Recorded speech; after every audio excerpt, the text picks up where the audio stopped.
तर जय शिवराय मित्रांनो, तर मी आज तुमच्यासाठी खास नवीन ट्रॅक्टर घेऊन आलेलो आहे, महिंद्रा जिओ 245 DI. तर आज आपल्याकडे एक जेन्युइन कस्टमर आहे, तर ते आपल्याला सांगणार आहे की महिंद्रा ट्रॅक्टर काय घेतला पाहिजे ते. तर सर, आपलं नाव काय पहिले विकास प्रकाश आहे रे, आणि काय राहणार सांगणार खामगाव. ट्रॅक्टर बद्दल?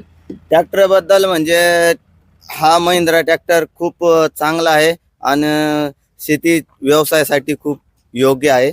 आणि हा प्रत्येक शेतीचे काम करतो, बागत चालतो, आपले प्रत्येक पेरणी वगैरे सर्व करतो.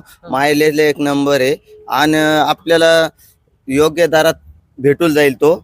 आणि हा ट्रॅक्टर जर घेतला तर तुमचे शेतीचे काम जे लेट होणार आहे ते लगेच ताबडतोब आणि पेरणी वगैरे आपली सीझनच्या वेळेतच होऊन जाते. तर भावासाठी पण एकदा लाईक करा आणि महिंद्रासाठी पण एकदा लाईक करा. आपल्या चॅनलवर नवीन असेल तर त्याला पण लाईक करा. उम्मीद पर दुनिया कायम है गाईज. धन्यवाद.